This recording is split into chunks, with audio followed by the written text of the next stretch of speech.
नमस्कार, स्वागत है आपका और मैं हूं आपके साथ सपना दीपक मद्देशिया।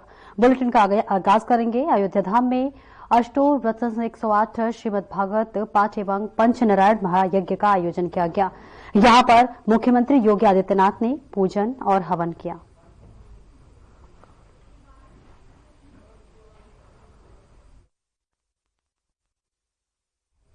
तो देखिए, तस्वीरें दिखा रहे हैं आपको सीधे अयोध्या से, जहां सूबे के मुखिया योगी आदित्यनाथ पहुंचे हुए हैं।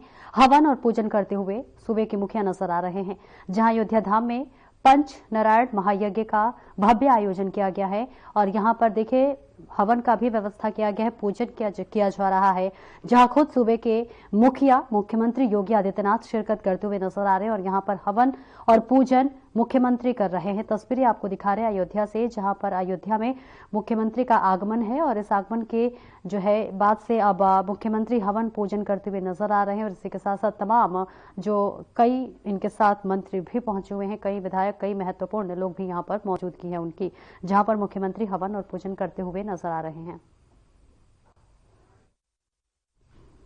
और वही मुख्यमंत्री योगी आदित्यनाथ अयोध्या पहुंचे, जहां उन्होंने रामलला का दर्शन पूजन किया और इसी के साथ साथ हवन पूजन करते हुए भी मुख्यमंत्री नजर आ रहे हैं। अभी हमने आपको तस्वीरें भी दिखाई, जहां पर अयोध्या में मुख्यमंत्री योगी आदित्यनाथ का आगमन आज हुआ है। और इसी के साथ साथ अब देखिए, यहां पर दंडवत प्रणाम करते हुए भी मुख्यमंत्री नजर आ रहे हैं। और इसी के साथ साथ हवन पूजन भी मुख्यमंत्री योगी आदित्यनाथ ने किया।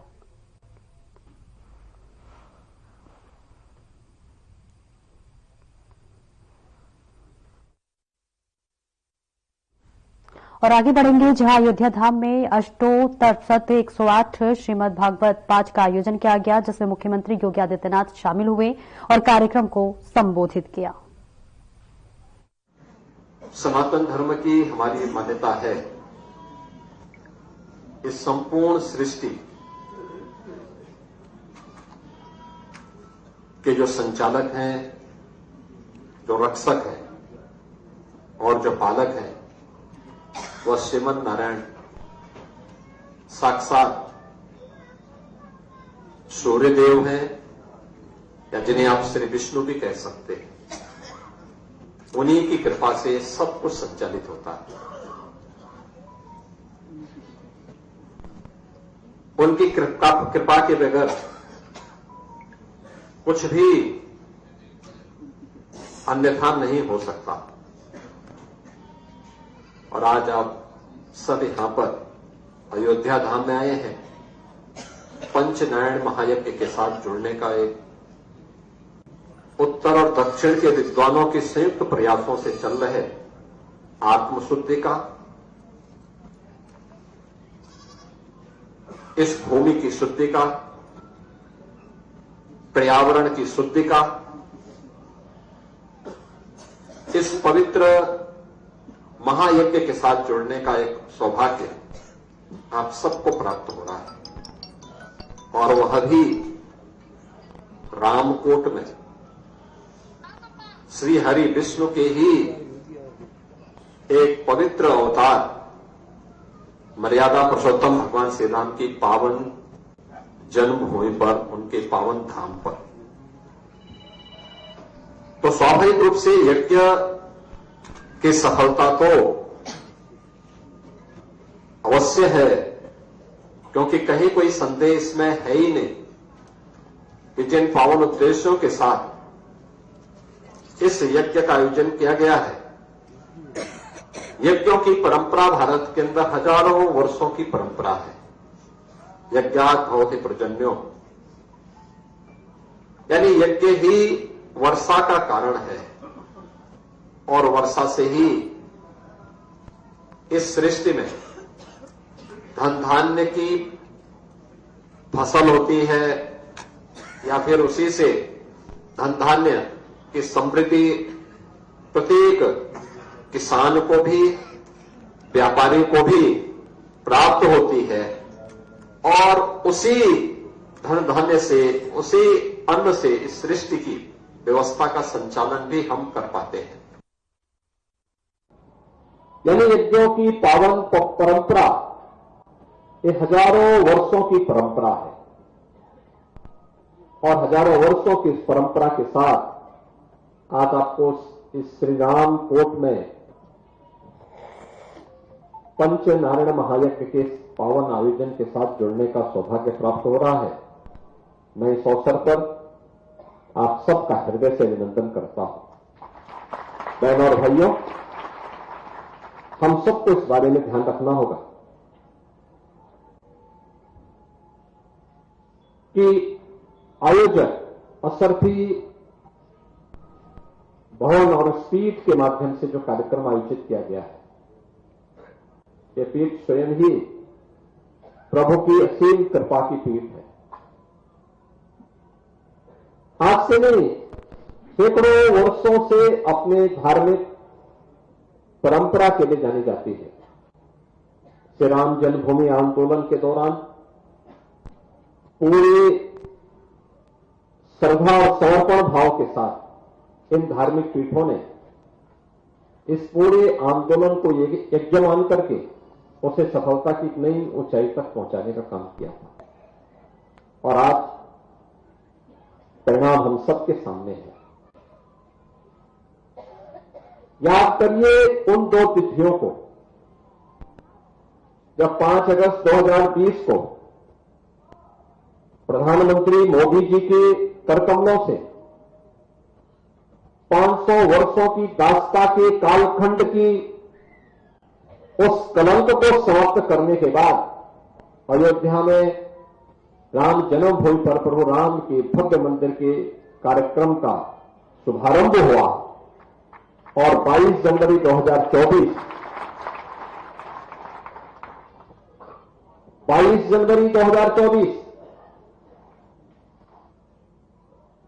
जब 500 वर्षों की दास्ता के उन कालखंडों को समाप्त करते हुए अयोध्या धाम में प्रभु रामलला फिर से विराजमान हुए।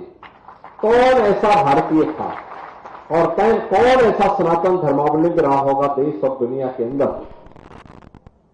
जिसकी आंखों में श्रद्धा के आंसू न आए हों, श्रद्धा और सम्मान के साथ प्रभु के श्री चरणों में जिसने अपने आप को पूरा समर्पित न किया हो। और यही तो है हमारी परंपरा, यही परंपरा है जिस पर हर भारतवासी गौरव की अनुभूति करता है। और इसी के बारे में तो हमारे पावन प्रबंध काव्य और पावन ग्रंथ कहते हैं कि दुर्लभम भारतीय जन्म मानुषम तत्र दुर्लभम, यानी भारत की धरती में जन्म लेना दुर्लभ है और उसमें भी मनुष्य के रूप में जन्म लेना तो और भी दुर्लभ है। और ये दुर्लभ का क्षण हम सबको प्राप्त हो रहा है और वह भी हम अपनी आंखों से देखे हैं। काशी में काशी विश्वनाथ धाम, अयोध्या में अयोध्या धाम फिर से त्रेता युग की स्मृतियों को हम सबके सामने जीवंत कर रहा है। आज अयोध्या में क्या नहीं है, रामलला का आगमन हो गया है। रामलला के आगमन के पूर्व अयोध्या के वैभव को, अयोध्या को वापस कराने के लिए कार्य करना पड़ा था। डबल इंजन की सरकार ने उस कार्य को संतों के मार्गदर्शन में आगे बढ़ाया। आज वो पूर्ण हो चुका है। ये लगातार निरंतरता प्राप्त करता रहे।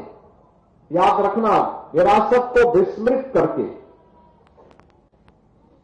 हम भौतिक विकास को स्थायी नहीं बनाए रख सकते। विरासत और विकास के बीच में एक बेहतर समन्वय होना चाहिए। यज्ञ उसी की प्रेरणा देता है।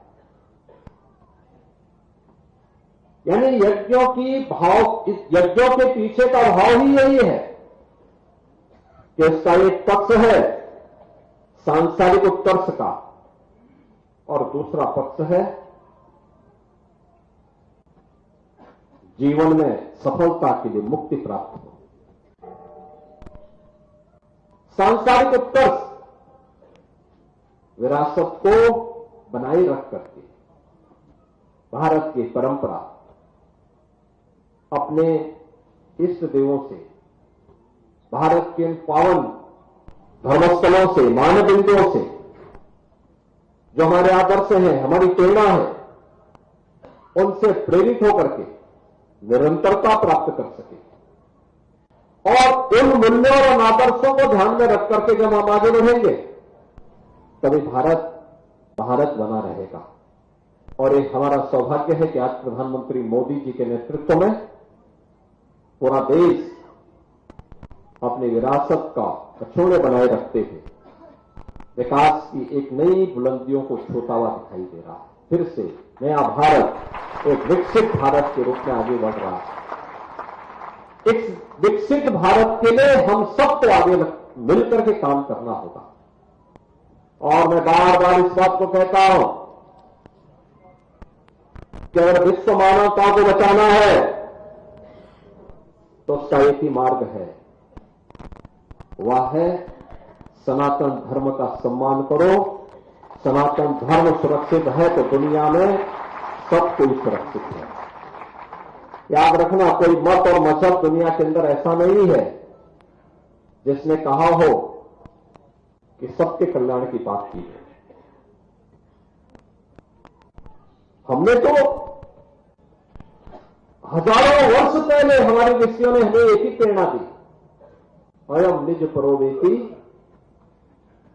का संदेश दिया है। अयम निज परोवेति गणना लघु चेतसाम उदार चरितानाम तो सुधेव कुटुंबकम। याद करिए, ये मेरा है, ये तेरा है, ये तो संकुचित बुद्धि के लोग करते हैं। उदार और उदास चरित्र के लोगों के लिए क्या कहा गया है कि पूरी दुनिया तो उसके लिए परिवार है।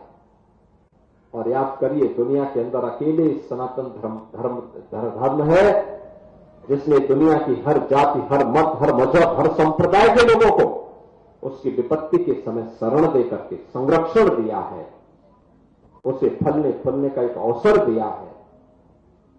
लेकिन क्या दुनिया के अंदर ऐसे ही हिंदुओं के साथ भी हो रहा है क्या?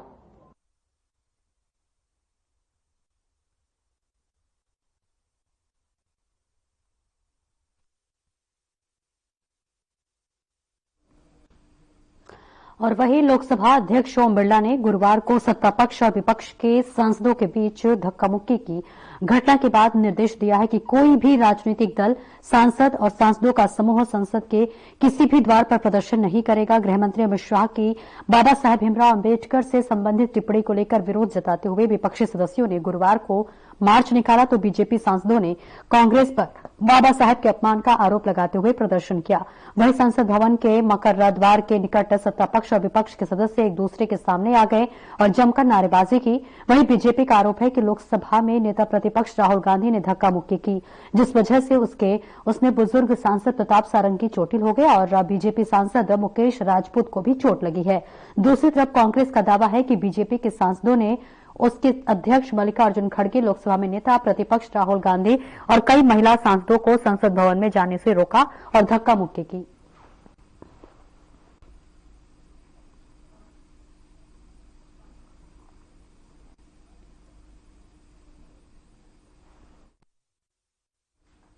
और खबर पश्चिम बंगाल से है, जहां केंद्रीय गृहमंत्री अमित शाह सिलीगुड़ी में सशस्त्र सीमा बल के 61वें स्थापना दिवस समारोह में शामिल हुए। आपको बता दें कि सिलीगुड़ी में सशस्त्र सीमा बल का 61वां स्थापना दिवस समारोह मनाया जा रहा है। तो अवसर पर समय है एक बार फिर से दृढ़ संकल्प का, कृत निश्चयता के साथ भारत के दो पड़ोसी राष्ट्र, मित्र राष्ट्र, उसकी खुली सीमा पर हो रहे आवागमन में जो राष्ट्र विरोधी तत्व है उनको चुन चुनकर कानून के हवाले करने के संकल्प लेने का आज यह दिन है।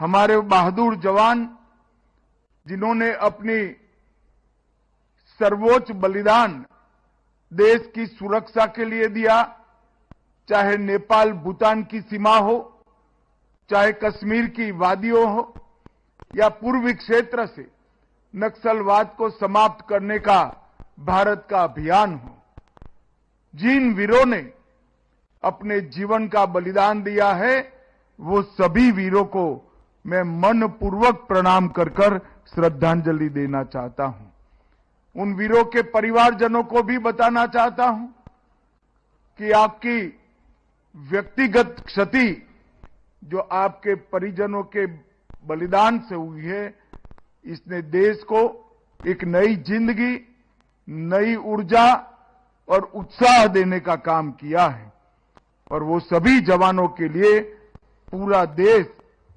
गर्व करता है। एसएसबी को जब से सीमा सुरक्षा बल का काम दिया गया, सीमा की सुरक्षा के साथ एसएसबी को जोड़ा गया, उसके पहले एसएसबी के पूर्व अवतार में भारत के सीमांत गांवों का सांस्कृतिक ब्यौरा, भाषाकीय समृद्धि और उनकी विरासत, उनको संजोने का काम और भारत की विरासत के साथ इसको जोड़ने का काम एसएसबी ने किया। 2001 में एक सीमा एक बल की नीति अटल बिहारी वाजपेयी जी ने अपनाई। उसके बाद एसएसबी को हमारे दो मित्र राष्ट्र नेपाल और भूटान की सीमा का चौकसी का और सुरक्षा का दायित्व दिया गया। ये पूरे लंबे 61 साल में एसएसबी को अब तक 4 पद्मश्री मिले हैं, 1 कीर्ति चक्र मिला है, 6 शौर्य चक्र मिले हैं, 2 राष्ट्रपति वीरता पदक मिले हैं, 25 पुलिस वीरता पदक मिले हैं और 35 वीरता पदक मिले हैं। ये सारे राष्ट्रीय स्तर के सम्मान जो एसएसबी के जवानों को मिले हैं, वो ही बताता है कि हमारी एसएसबी कर्तव्य निर्वहन के लिए कितनी कृतनिश्चयी है।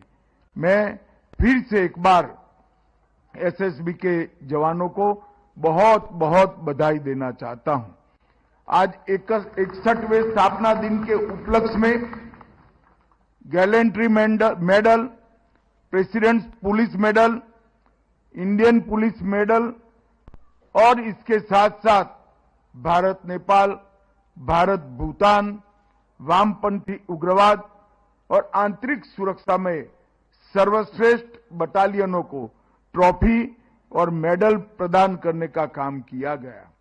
जिन जवानों ने अपनी बहादुरी और कर्तव्य परायणता के चलते इस मेडल पर अपना अधिकार जमाया है, अपने उत्कृष्ट प्रदर्शन से इस ट्रॉफी पर अपना अधिकार जमाया है, वो सभी को मैं बहुत बहुत बधाई देना चाहता हूं और उनको साधुवाद भी देना चाहता हूं। आज यहां पर इस मौके पर एसएसबी से जुड़े 8 विभिन्न निर्माण कार्यों का ई उद्घाटन और ई शिलान्यास भी हुआ। लगभग 200 करोड़ की लागत से एसएसबी के जवान और उनके परिजनों की शांति के समय में रहने की सुविधाएं, ट्रेनिंग के समय में उनके अच्छे रखरखाव की सुविधाएं, ये सारी सुविधाएं आज 200 करोड़ की लागत से शुरू हुई है। इसके लिए भी मैं एसएसबी को बहुत बहुत बधाई देना चाहता हूं। मित्रों, एसएसबी के 61 वर्ष के गौरवशाली इतिहास में सेवा, सुरक्षा और बंधुत्व, ये नारे को एसएसबी ने न केवल नारा रखकर अपने कर्तृत्व से चरितार्थ करने का काम किया है और राष्ट्र की सेवा की, राष्ट्र की भक्ति की और राष्ट्र प्रथम की भावना को उजागर करने का काम किया है।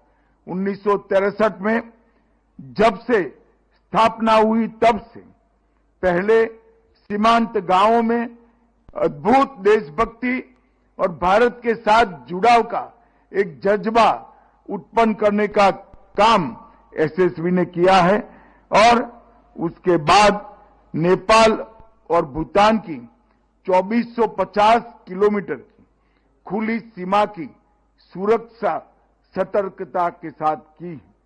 जब सीमाओं पर बाढ़ लगी होती है तो सीमा की सुरक्षा करने वाले क्या जवान का दायित्व कम हो जाता है, मगर जब सीमाएं खुली होती है तब उसका दायित्व अनेक गुना बढ़ जाता है। सजगता भी चाहिए, जागरूकता भी चाहिए और पैनी नजर भी चाहिए। मैं आज इस कार्यक्रम के माध्यम से देश की जनता को बताना चाहता हूं कि नेपाल और भूटान की 2450 किलोमीटर की सीमा पर आज देश के गृह मंत्री को किंचित मात्र चिंता नहीं है, क्योंकि वहां मेरा एसएसबी का जवान खड़ा है। खुली सीमा से नारकोटिक्स, मानव तस्करी, हथियारों की आवाजाही और देश विरोधी तत्वों की घुसपैठ को बड़ी मुस्तैदी के साथ एसएसबी के जवानों ने रोका है। इतना ही नहीं, पूर्वी क्षेत्र में नक्सल विरोधी अभियान में केवल एसएसबी ने सीआरपीएफ और स्थानीय पुलिस बल को साथ में लेकर ये पूरे पूर्वी क्षेत्र को नक्सल से मुक्त करने में एक महत्वपूर्ण भूमिका निभाई है। लगभग 4 दशक के समय के बाद आज मैं इस मंच से गर्व के साथ कहता हूं कि बिहार और झारखंड नक्सल मुक्त हो गए हैं। उसमें हमारी एसएसबी के जवानों की महत्वपूर्ण भूमिका है। एसएसबी के जवान कोकराझार जिले में Raimona national park, Valmiki tiger reserve, Hathinala, Haranala, Tawang के बंगेजंग और नेग्रो टैंक और उत्तराखंड की बॉर्डर इलाके में कठिन सीमा चौकियों पर मुस्तैदी के साथ यहां पर खड़े हैं। मित्रों, इस सिलीगुड़ी कॉरिडोर पूर्वी भारत का बहुत महत्वपूर्ण व्यूहात्मक एरिया है। महानंदा और तीस्ता के बीच में सिलीगुड़ी कॉरिडोर पूर्वोत्तर और भारत को जोड़ने वाला ये महत्वपूर्ण रास्ता है। एसएसबी का यहीं पर डेरा जमाना पूरे भारत के लिए आश्वस्त होने के साथ साथ विश्वास का सांस लेने का भी एक बहुत बड़ा कारण बना है। एसएसबी की सतर्कता से ये पूर्वी क्षेत्र में विश्वास का वातावरण हम सृजित करने में सफल हुए हैं। नेपाल भूटान के बीच में एक उच्च दर्जे का समन्वय तंत्र जो स्थापित हुआ है, जिसमें विश्वास भी है, विरासत भी है और मित्रता भी है।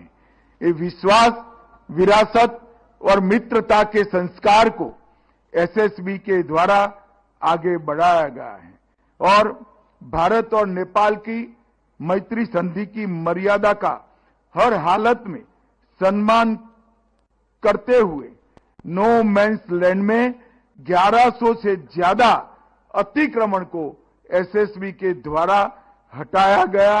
ये मैं मानता हूं कि बहुत बड़ी उपलब्धि है। सीमा में 15 किलोमीटर तक सरकारी जमीन पर अतिक्रमणों के लिए विगत 3 वर्षों से एसएसबी ने जीरो टॉलरेंस की नीति अपनाई है और किसी भी प्रकार के विवाद के बगैर हजारों एकड़ सरकारी भूमि को अतिक्रमण से मुक्त कराने का काम किया है। मादक पदार्थों, हथियारों, वन्य जीव और वन पैदाशों और जाली मुद्रा का प्रचलन रोकने के लिए दृढ़ता के साथ एसएसबी ने मुस्तैदी के साथ भी काम किया है। लगभग 4000 से ज्यादा तस्कर एक साल में पकड़े गए। 16,000 किलोग्राम मादक पदार्थ एक साल में पकड़ा गया। 208 हथियार और भारी मात्रा में गोला बारूद एसएसबी ने जब्त किया है। पूरा देश जानता है कि सारी चीजें अगर न पकड़ी जाती तो देश में कितना नुकसान हो सकता है। 183 मानव तस्कर और 301 पीड़ित, जिसमें 231 बच्चियां थी, उसको बचाने का काम एसएसबी ने किया है, इससे निश्चित रूप से नारी के गौरव को संरक्षित करने में बहुत बड़ी भूमिका निभाई है। वामपंथी उग्रवाद के लिए झारखंड और बिहार में विशेषकर, और अब जब यहां वामपंथी उग्रवाद समाप्त होने की कगार पर है, तब छत्तीसगढ़ में भी एसएसबी मोर्चा बहादुरी के साथ संभाले हुए। आतंकवाद से प्रभावित जम्मू कश्मीर में भी कर्तव्यों को पूरी तत्परता के साथ निभाती है एसएसबी। इसके कारण वहां तैनात सारे सहयोगी बलों को बड़ा संबल मिला है। इस क्षेत्र के अंदर पिछले 7 वर्ष में 600 से अधिक माओवादियों की गिरफ्तारी, 15 से अधिक माओवादियों को मार गिराना, और ये दबिश के कारण 28 माओवादियों ने आत्मसमर्पण किया है।